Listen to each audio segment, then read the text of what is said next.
Ponokawan Bagong Padhararja sak prapta kita Ponokawan sowan ana ing Kayiwangan Suralaya Ponokawan Bagong Nonamit pasang Kalimantabe tinebena ing iladune dumawahing tawang towang menapa sampeyan ingkang nami Pukulun Bathara Guru iya Bagong kok cilik Bagong aja sembrono nggih kemarang kula ngaturaken sembah sumungkeming pangabekti kula konjo Pukulun iya Bagong ulun tampa pangestu ulun tampanana kaya ngene iki to Bathara Guru ki wujude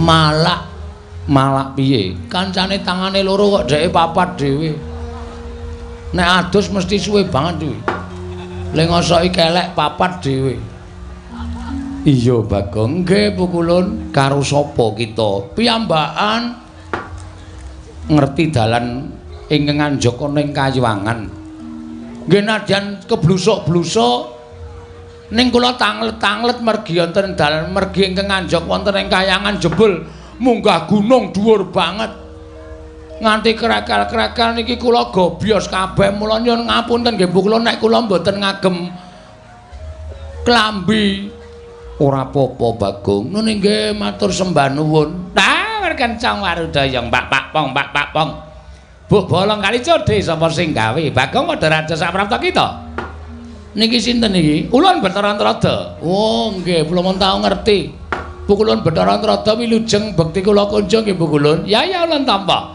pangestu ulun tampanana ya Bagong kula pundi nggo jimat paripe dayanana ing kasantosan iya Bagong nggih Bagong Padhararja sak prapta kita niki sinten iki Ulun Bathara Indra oh nggih kancane Dana Kasina dudu Ulun Bathara Indra ngawur iki Dana Kasina iki ra nggon film Pukulun sok nonton iya wah jan nggih padha kula ya penggemar iya wis malah rekoso aku iki jane rasa nyaut omongane Bagong malah tekan dindi Pukulun Bathara Indra wilujeng bekti kula konjo Pukulun iya ulun tampa pangestu ulun tampanana kula pundi nggo jimat paripe Bagong Padhararja sak praptamu wilujeng piye kabare Kanjeng Rama Pukulun Rama sapa Rama Pukulun Sang Hyang Semaya Semar iya sehat alhamdulillah lho sampean kok nyeluk Semar kok Rama Pukulun aku kuwi putrane Sang Hyang Rama Pukulun Semaya aku kuwi putrane Semar wah lah bapak ki anake ting tlecek nang ndi-ndi ndek anak nang ndi-ndi nom-nomane nakale ra jamak-jamak kae mesti ora perkara nggon kuwi nanging aku kuwi putra sing dadi dewa wah ngoten iya nek ngono sedulur kali kula kali Gareng kali Bak Petro iya sedulur wah lah kok beda ya bumi langit sampeyan iso dadi dewa mukti ngawi bawa Nyakrawati Mbau Dendha kula ngetutke Semar ming kere terus ora mundak-mundak iya Bagong pestine dewi-dewi nune nggih bekti kula nek nyelok napa ya sakarepmu kula karo sampeyan tuwa sapa aku dhewe ora ngerti takono bapakmu Semar wah wis kacau iki silsilahe iya Bagong bekti kula konjo Pukulun Yamadipati ya pangestu tampanana nune nggih sanget anggen kawula dadosaken jimat paripe Bagong wonten dawuh Pukulun ana apa Bagong kita sowan ngane-anehi teka dadi gegering Kayiwangan hawa panas sing sumundulana ing Kayiwangan Ponokawan Bagong matura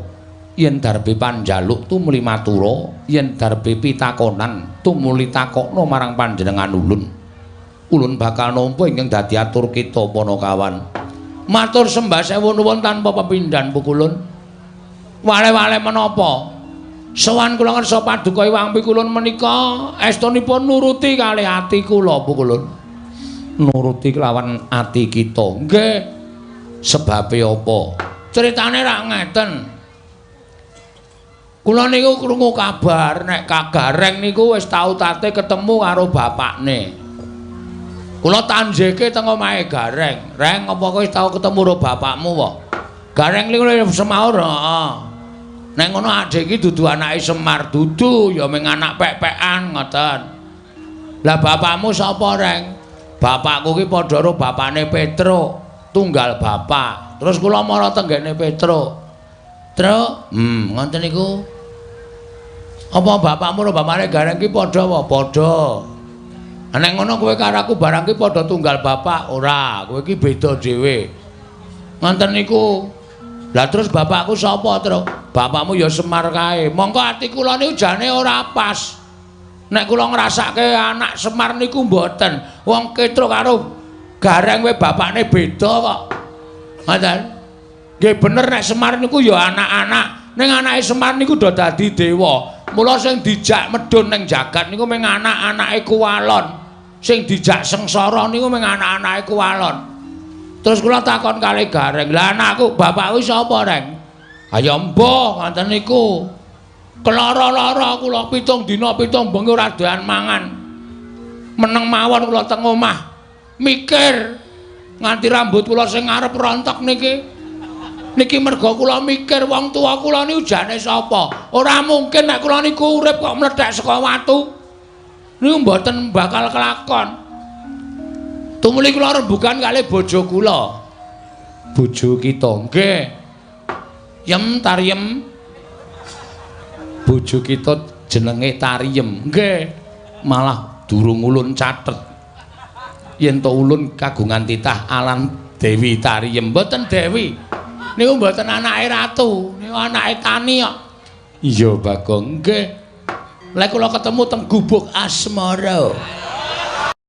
Iya, Bagong. Nggih. Ayo. Pripun meneh sing jeneng jodoh? Lah iya, lah nggih. Piye aku kok ngene iki? Aku kok kaya rumangsaku kok kaya urip kok ora ndek wong tuwa ta, Yem. Ha nggih sampean pripun carane Pak goleki bapak? Bapak sampean niku sapa? Bapak kuwi jarene ya Semar kuwi. Bojo kula wae ora yakin kok. Nek kula niku anake Semar, rupa ya beda, kesenengan ya beda, hobi ya beda. Semar niku hobine wedangan, kalih pacitan. Kula hobine nyopet. Lah beda ta? Pun beda. Dadi mesti enten darah sing mengalir teng kula nek pancen kula niku anake Semar. Lah terus kula rembugan kalih bojo kula ngene wae, Yem. Nek aku ora iso nyembah wong tuaku, aku ki isin, aku ki wirang. Mula tak nek aku goleki bapak piye? Ah monggo Kamas. Kamas pangeran ajeng kersa tindak. Pangeran sapa? Pangeran anu bojo kula nek ngundang kula pangeran. Oh. Mboten napa-napa kan wis aku gelem ngepek kowe Yem nek kowe nek nyeluk aku pangeran ngoten nek nang omah. Sepriki niki nek ajeng tindak goleki bapak, nggih monggo. Ning kowe tak tinggal suwe lho ya mboten masalah ngoten. Mengko nek kowe kangen piye ora? Bojo kula niku Semar ra nggih tesih kathah tangga teparo to Mas. Anjen bojo kula niku tilas wong nakal. Oh iya.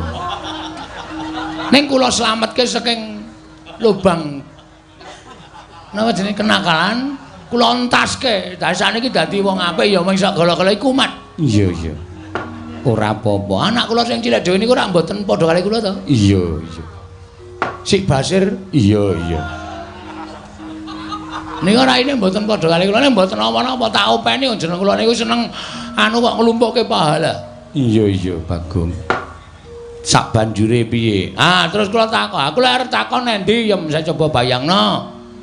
Semar tak takoni mesti lara ati wong Semar ki bapakku angkat. Upama tak takoni Mar, bapak kuwi asline sapa? Mesti weh, blegegek ugeng niku metu terus mesti. Ugek-ugeke niku wis ora bakal leren. Iya. Mula terus aku ora takon Semar ya. Apa aku tak takon Ndara-ndara Pandhawa? Ampun, wong sampeyan niku umure karo Pandhawa niku tuwa sampeyan. Mboten bakal ngerti. Tak takon Sinuwun Ndarawati apa? Ampun. Nika ya tuwa sampeyan karo Nata Ndarawati. Lah aku terus arep takon endi? Mang minggah teng Kayangan Surabaya. Suralaya, Suralaya. Dalane ngendi, Yem? Nek ngendikaning Kyai Sepuh kudu munggah Gunung Himalaya. Kula lakoni mongko dhuwure minta ampun. Pucuke nganti ketutupan mega niku rak saking dhuwure. Kula nggawa tampar. Mendaki kula niki wau. Iya Bagong, nggih. Terus tekan latar sing ngombo sing panas banget wae jenenge napa Pukulun? Repat kepanasan. Repat kepanasan riku panase ra jamak-jamak. Terus kula ajeng mlebu niku dijegat buta loro. Nggawa gada kali nggawa pedhang gedhe banget. Kuwi buta ingkang tunggu kari sela matangkep. Jenenge sapa? Cingkara Bala, Bala Upata. Kula dicegat ra entuk. Kula nekat tak tantang gelut. Lho, Cingkara Bala, Bala Upata tak tantang perang. Nggih, salahe kula ra entuk mlebu kok. Lho terus piye iki? Buta loro pun mati kabeh teng mriku. Lho, mati nang urip meneh. Ampun kuwatir to, sampeyan rasa kaget. Kali omongane Bagong niku ampun mangcekeli tenanan. Mula kula omong niku akeh ngapusi mbangane benere. Wah, setan tenan lho. Iki wis deg-degan e. Wis arep utusan Yama Dipati kak nitik Cingkara Bala Upata. Kula mlebu bleng. Terus wonten kayangan kula leboni bleng wonten jebule sing lenggah teng mriku dewane ngangin. Bathara Bayu. Kula sowan Pukulun Bathara Guru mrika dudu. Ulun Bathara Bayu. Oh, Bathara Bayu niku napa dewane ngangin. Oh, berarti sing gawe entut barang niku Bathara Bayu. Wah, jan Bagong iki didudui mriki niki kok andher para dewa akeh banget. Terus kula nyuwun dalan, nyuwun ngapuran munggah tekan mriki niki. Nah, Pukulun sasampunipun kula sampun dumugi wonten ing papan mriki. Sasampunipun kula dumugi wonten ing papan mriki, kula ajeng nyuwun prisa Pukulun. Sejatosipun nek Pukulun menika dados dewaning para dewa mesti kemawon Pukulun menika prisa. Kula niku anake sapa? Nek pancen kula niku duwe wong tuwa, nek isih urip kula paranane kula sungkeme. Ning nek bapak kula wis ora ana, kula mang duduhi sareane kula ajeng ndongake bapak. Pun niku mawon. Nek Pukulun maringi prisa matur nuwun. Nek Pukulun mboten paring dawuh mboten ngertos bapak kula sinten, kula niki sowan mriki ora ming paitan nekat tok, ning wis wani mati. Wani mati kula. Estu. Mbangane kula urip teng alam donya, mbangane kula anggen gara-gara iso gawe guyu wong delok ning kula ngerti bapak kula. Lara ati kula Pukulun. Kula iso gawe guyu wong nonton garger-garger ning terus nek wong nonton Bagong anake sapa? Niku ati kula diris-iris. Kula niku iso gawe bungahe wong liya kok ati kula ora iso bunga. Niku terus carane pripun coba kula tak takon. Mula kula pengen ngerti wong tuwa kula. Mbangane kula ora ketemu kali wong tuwa kula. Kula nyuwun paduka Pukulun dinten niki kula mang cemplungke wonten ing kolam pemandian. Wah, arep omong lak ngawur wae ta. Cemplungke ndi? Niku lho sing nggo nyiksa wong Kawah Candra Dimuka kolam pemandian Dengkul Mlocot kira. Kayangan kok ana kolam pemandian. Mang cemplungke wonten ing kawah. Napa Pukulun? Candra Dimuka. Candra Lukita. Dimuka.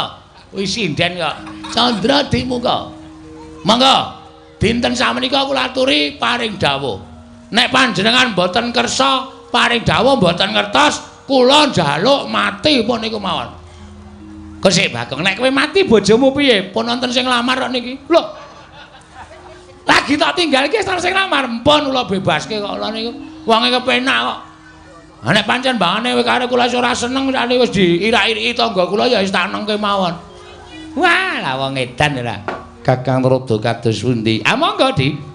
Mesinipun Adi Guru menika sampun pono. Babakan wontenipun Bagong menika saking menapa lan tiyang sepuhipun sinten panjenengan kedah saged paring dawuh. Mergi kula kuwatos Bagong menika wonge wah ndugal kewarisan. Keladuk wani kurang geduga nek nganti panjenengan boten saged paring dawuh bapakne sapa? Wah, Bagong mesti ngamuk wonten negari utawa ing kayangan Suralaya. Jelas. Wis ora bakal wedi karo sapa-sapa aku. Anggere ora ana sing ngomongi bapakku sapa? Iki ora sah malang kerik iki anggepe kaya nendi.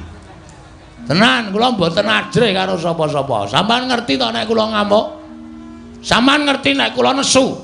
Kula nguyuh sanggon-gon. Napa kelakon kayangan pesing kabeh. Lah taya rusak rusak kayangan ketekan Bagong rusak. Ora karo-karuan. Bagong wonten dawuh. Sabar ya Bagong. Mboten saged sabar.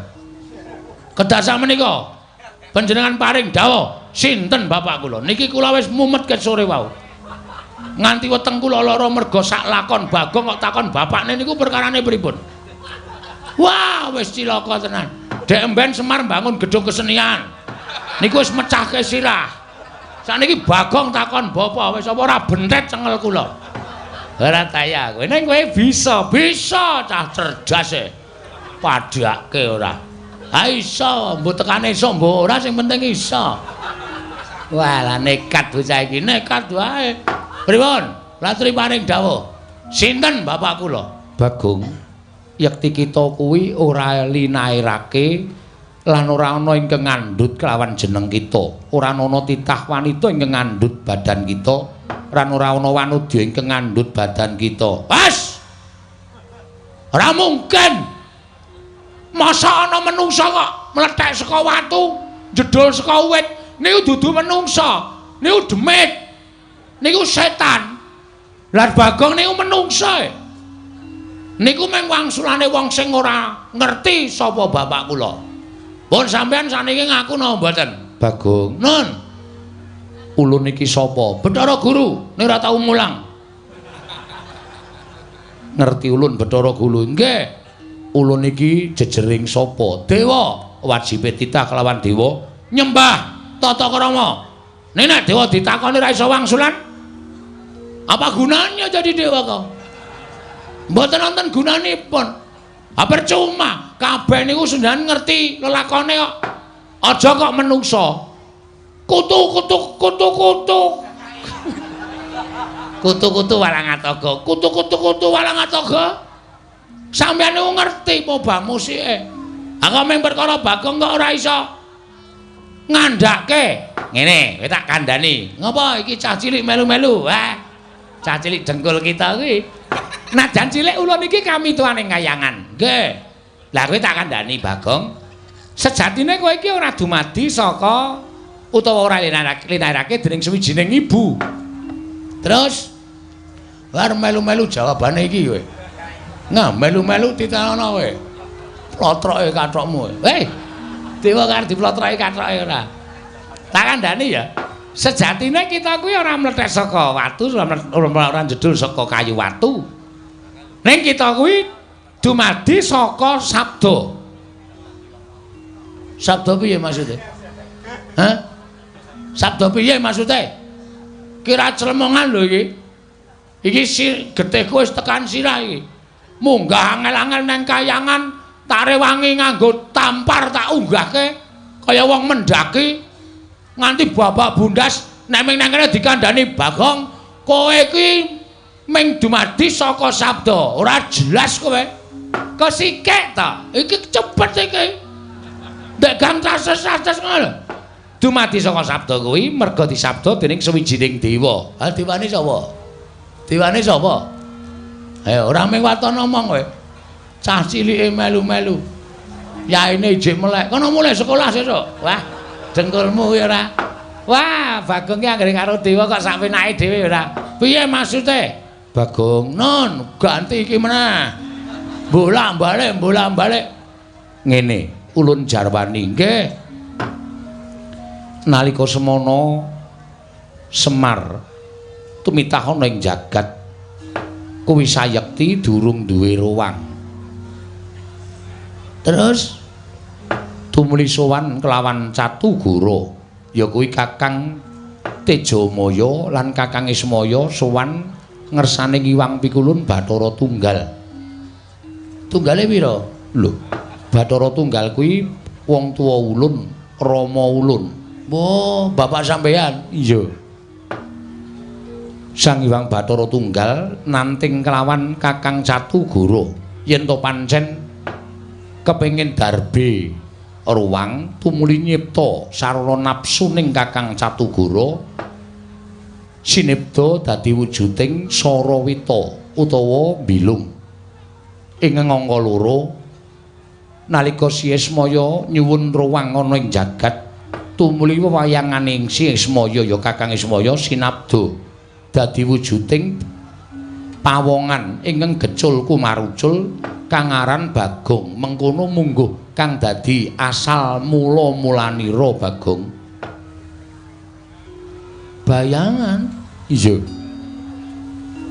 kula niki iya sing nyipta Kanjeng Rama Pukulun Sanghyang Bathara Tunggal bayangan aning Semar ki nek nang ndi sing ana bayangane nuwun sewu niki nuwun sewu wangsulan sing tenan apa ming gara kula kok kaya ora mantep to ming diwaringi kok kaya mustahil ngono lho ing atase bayangan kok di bem salah bem dadi wong ya ora mungkin niku akale ora ketemu nalar niku mboten iso nek kaya ngoten niku wase saniki kula mung kepengin jenenge bapak kula titik nek sampean kersa ngaturake matur nuwun nek mboten napa kudu sarana Bagong nesu teng kayangan ben kula dicempluke teng Kawah Candra Timuka ben kula dipateni teng Kawah Candra Timuka ora ana gunane kula suwita Bapak Semar nek kula ora iso ngrungkepi padane wong tuwa kula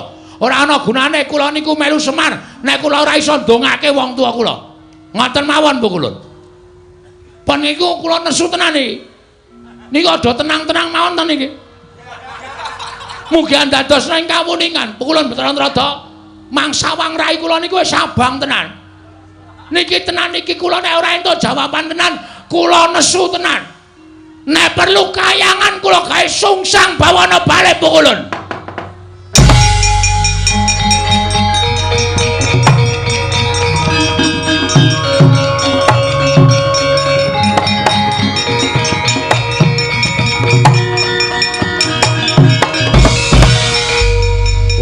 Tunama sidam sekaring bawana langgeng Bagong aja kaya mengkono Bagong mundhak ora prayoga kedadeane pun kajenge lha witena sampean wis ora ditakoni ya mung sabda-sabda saka bayangan-bayangan apa bayangan kok mung sabda dadi menungsa kaya ming kaya wara ulun kok ulun kula mboten percaya iya nanging nyatane kaya mengkono as niku mung gawean sampean pokoke Bu Kulun kersa mboten panjenengan nuduhke bapak kula nami sing kula goleki nami jeneng asma nek mboten jeneng mboten nami mboten asma kula mboten nrimakaken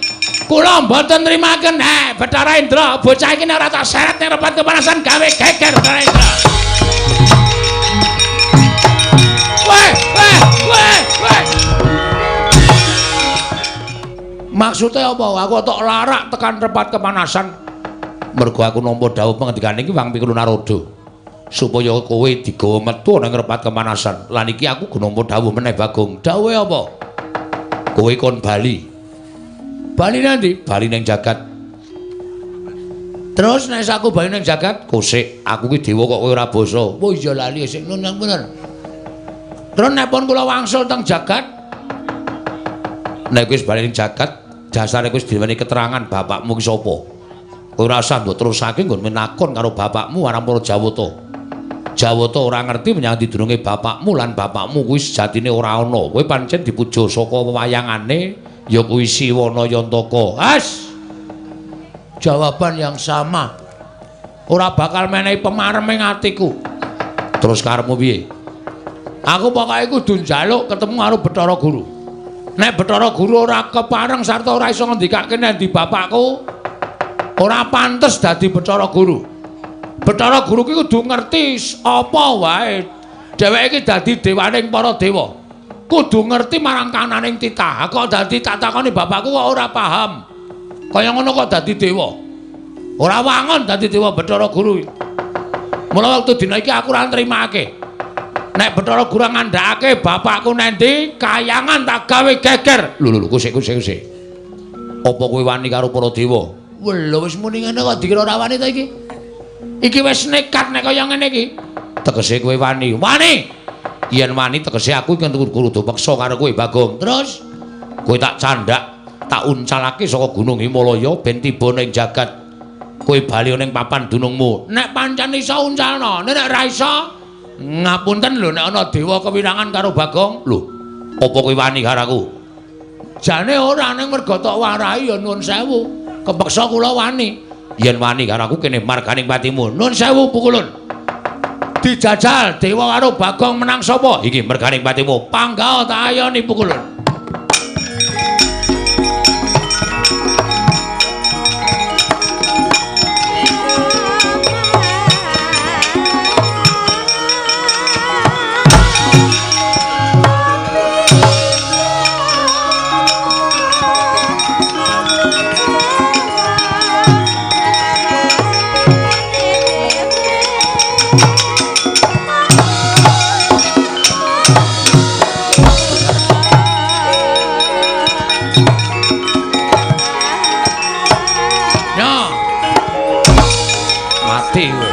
Loro tenan iki.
Iki aku lagi ngerti dewa ampuh ya nang kene iki.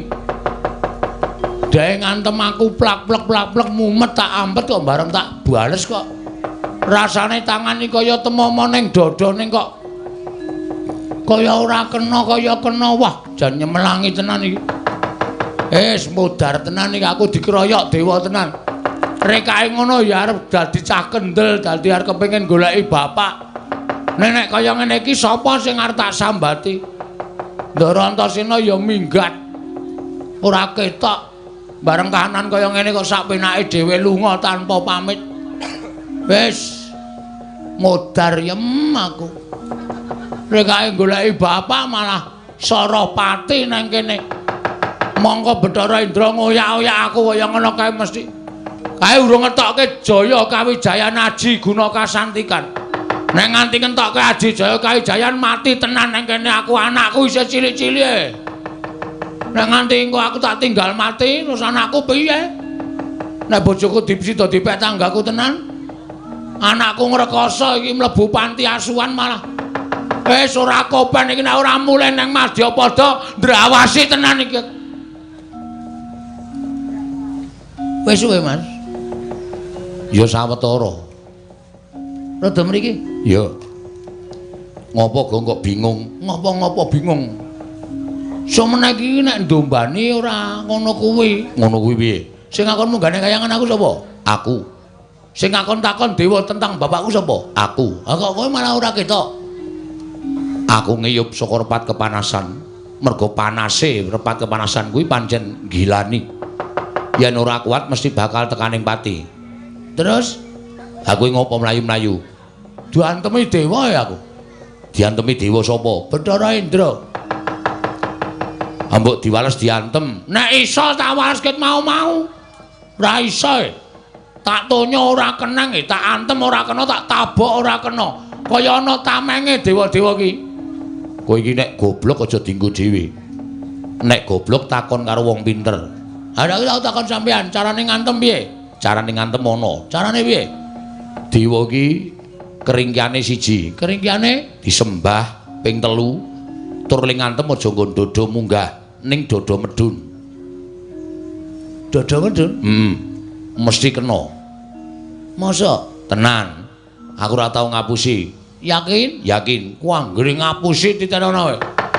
Sembah karo diantem nggon weteng medun. Antemen sak banter-bantere mesti kena. Ning nek kowe ngantem kene munggah ora kena wong titah warwan teranyak karo dewa. Nek nganti omonganku iki ngomrucut aja dundang Antasena. Wah, undang Panija kowe. Ya. Tenan ditenono, mangkat saiki, mangkat to ning ati ngapusi nucu aku go. Nggih, takon Jawa. Ngono.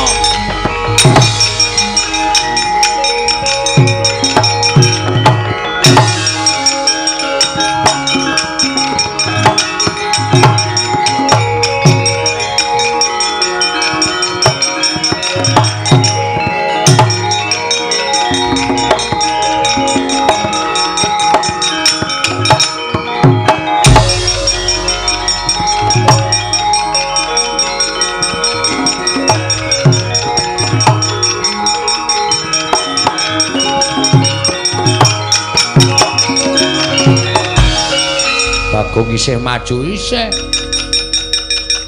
Arep ngopo kowe? Mau aku ngantem kowe ra kena Bathara Saiki urung karuan. Lho. Ayo ketukno kasudebianmu. Ketukno kekuatanmu ora bakal tak tinggal loncat. Aku ora bakal kalah karo kowe. Piye? Ora bakal kalah. Mati dereng aku. Ngono mati. Wah, cocok.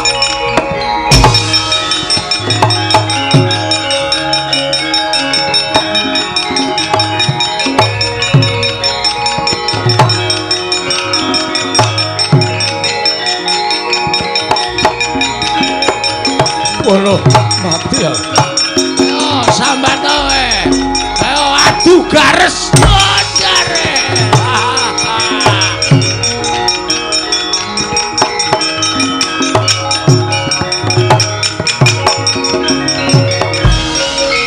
Piye, Gong? Sip. Jos. Wiradalah. Kena tenan, tak antem nggon weteng mudyar kowe. Langsung dekem Bathara Indra tak du garese karo garesku. Menang endi? Menang kono e. Lho. Garesku mlentrung. Aku jenengane gares empuk kok didu ora. Pun matur nuwun nggih. Ya. Pokoke nek ana apa-apa kowe wadul aku sing ndombani karo kowe. Siap. Nek ana dewa sing ngentokke pengabaran kowe ora usah wedi. Kowe matur karo aku. Oke. Wah, seneng aku ngejak sampeyan ora lunga lho. Ora.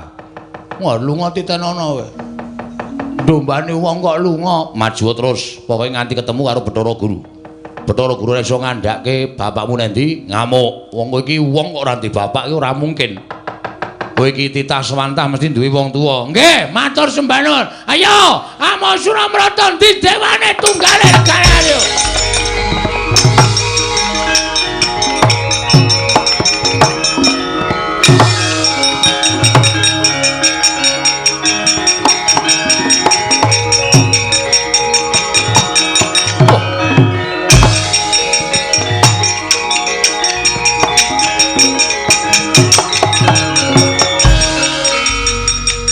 Bagong ngamuk ana ing repat kepanasan. Oh, sapa kowe? Bathara Brahma. Bathara Brahma iki sapa? Dewaning geni. Dewaning geni? Ya, ora cedak-cedak pom bensin lho, ora. Kobong kok pom bensin ora. Dewaning geni Bathara Brahma arep ngopo? Nundung karo kowe. Nundung karo aku dasar Pranyata. Bathara Indra wae kalah karo aku apa meneh kowe, Mo Brahma. Ayo, aku ngerti pengapesaning para dewa. Ayo jajal. Ene merganing patimu. Wow!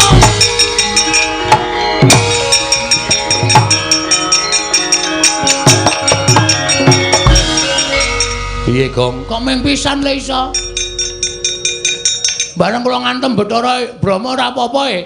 Mesti ning sing lali kowe. Sik. Ora e. Ana, mesti ning sing lali, nyembah urung. Wah iya. Wah, lali. Sembah saka kene? Ora apa-apa, bebas. Ping 3, siap. Wis. Saniki ngantem weteng medun. Wah, antem nggon terminal. Ora jebol, ora mules wetengmu aja dundang Bagong. Mangkat Gong, mati dereng aku e.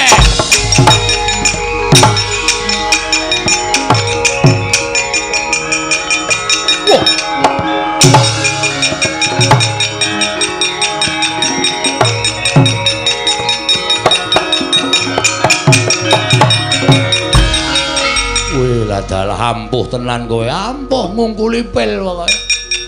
Lho kok ngungkuli pil iki ya ampuh aku ya ampuh. Mati dening aku. Ayo, kowe arep ngejak apa Bathara Brama? Ora iso ngantem Bathara Brama. Sing kandha sapa? Ora bakal iso ngantem Bathara. Sing kandha sapa? Ngati-ati, ngampet sik kowe. Waduh, mati aku. Waduh. Waduh. Modar kowe.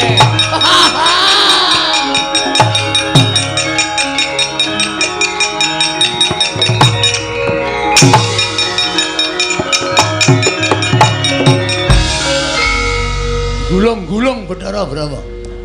Tuantem nggon apa? Nggon kene. Ben sisan kaya nggon vital sisan. Kira-kira mati ya ben mati dewa ora iso mati. Ora iso? Ora iso.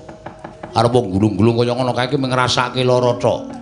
Kae engko ngetokke geni, kowe nek ora ngati-ati kobong lho, Gong. Hah? Ngetokke geni. Nek ora ngati-ati kobong. Sembah ping 3 ora mandi. Dodo medun, dodone geni nggon endi? Wah iya. Kae dewaning geni, kae biasane Bathara Brama iki nek nesu ngetokke geni, ngobong mungsuhe. Wis iki piye iki? Tanggung jawabmu no, Sina. Piye iki aku nek kanane kaya ngene iki? Ora usah kuwatir, ngejak aku iki mesti duwe penemu. Terus kowe engko nek kobong ora bakal ngrasake panas. Kok iso? Aku tak manjing ning awakmu. Nang kene? Sedeng po? Sedeng, aku nganggo badan sukma manjing ning awakmu. Ora usah kuwatir. Pun, Kewon. Yo, metu ngendi? Metu cangkem po? Sedeng ora iki? Ora sedeng. Apa kene? Kene ciut ning sok amba barang. Moh. Mambu. Wah. Tak sabune. Kowe ngampet ambegan. Ngampet ambegan. Ngono kuwi engko aku tak mlebu dhewe ning awakmu. Nek kowe klebon aku, kowe diobong ora apa-apa, disuduk ora apa-apa, dibacok ora apa-apa. Aku tak mapan ning awakmu dina iki.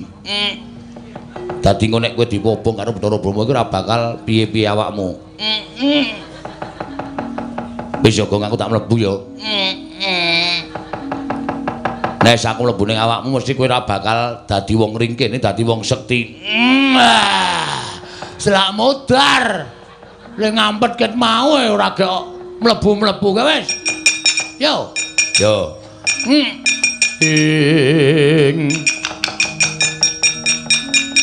Titiprane manganak anong paricata.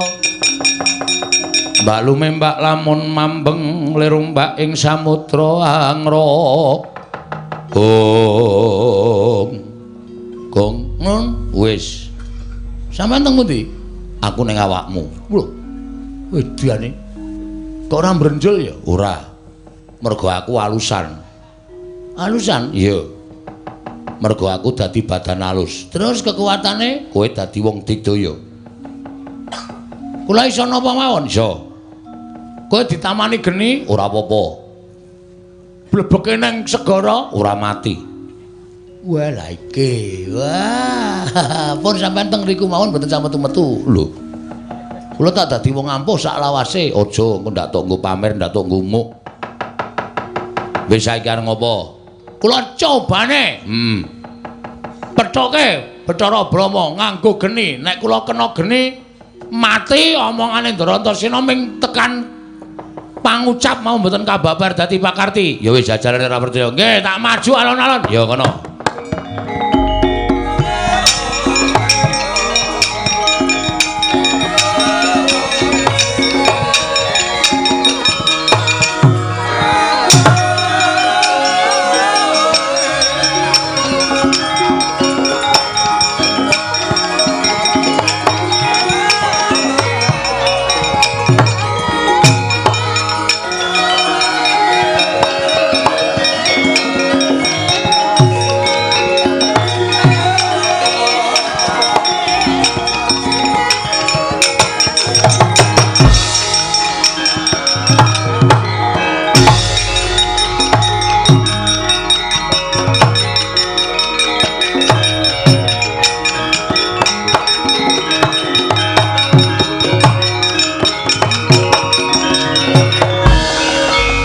maning jajalan Bagong wani gendak sikara karo Bathara Brama.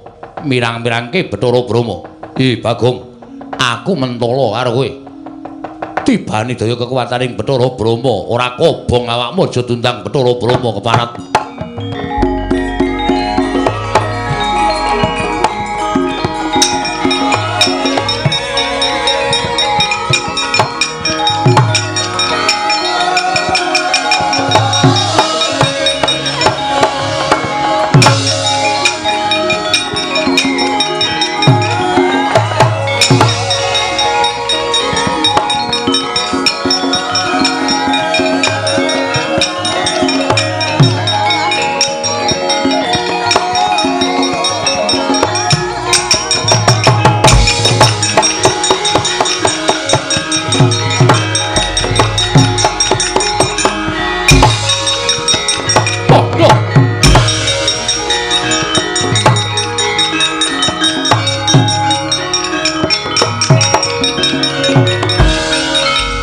Gleleng tenan. Kobong gedene rajamak-jamak sak lumbung paribasane kok aku ora ngrasake panas. Kok aku ora ngrasake kobong ya. Waduh, waduh.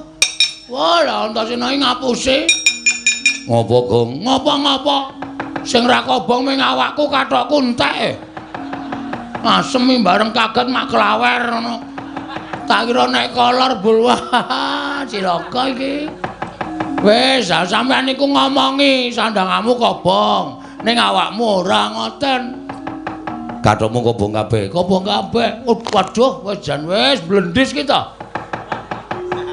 Oh, kobong kabeh. Kok rambut barang ya do kobong. Meng kulit tok sing ra kobong. Ha iya. Rambutmu kobong ning kulitmu ora ngrasake panas. Waduh, gundul.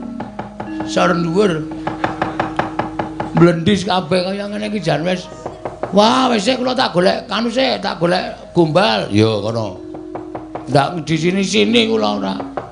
Ya wis kono ganti sik. Heeh, wis ora kateng nganggo kacu tak tutupan. Tak buntele men kaya lemper. Wis ben luweh. Ayo terus go ngamuk terus. Ngamuk Suramrata, Jayamrata. Imbang yen padha-padha. Dewa sapa wae maju mesti tak rampungi nek urung Bathara Guru ngandhake sapa bapakku sak tenan.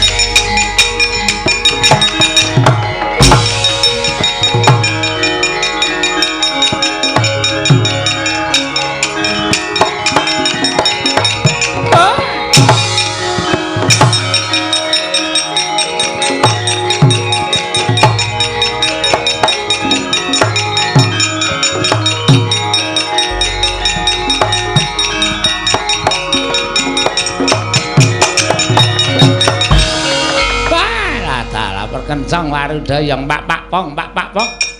Bu bolong kali codhe sapa sing gawe lah kok dadi kaya ngono kanane Bagong. Ngamuk punggung. Suratamta Nirbaya Nirwikara kabeh para Jawata padha bubar sarsaran ora karu-karuan. Di ngatos-atos Lidi monggo mlajar mawon, Di.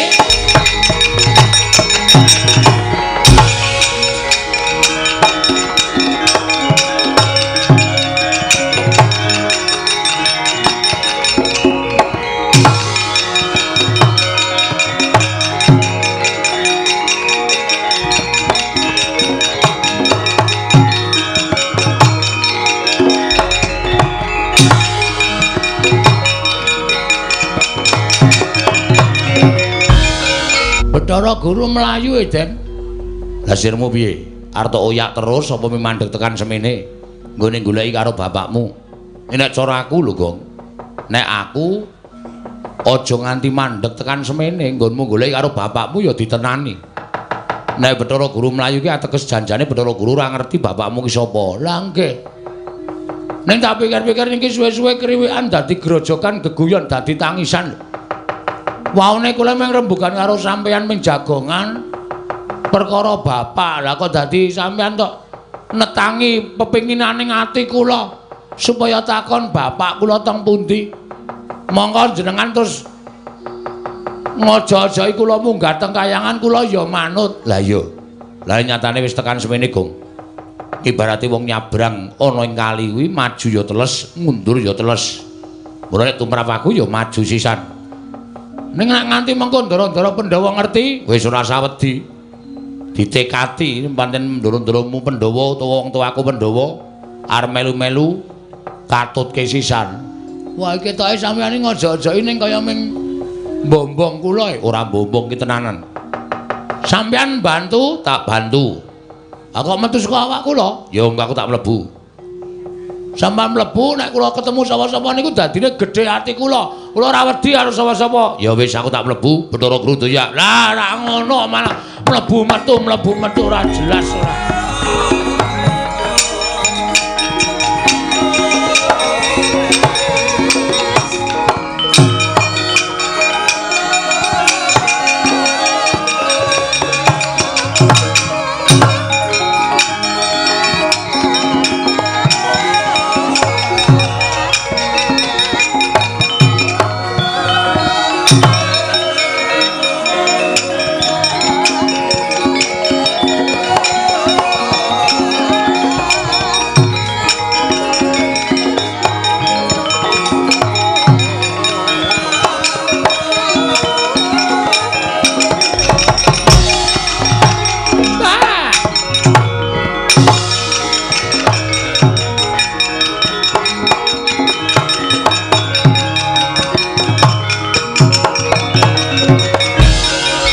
Kakang Narada kados pundi? Ah, pun geger mboten kanten-kantenan.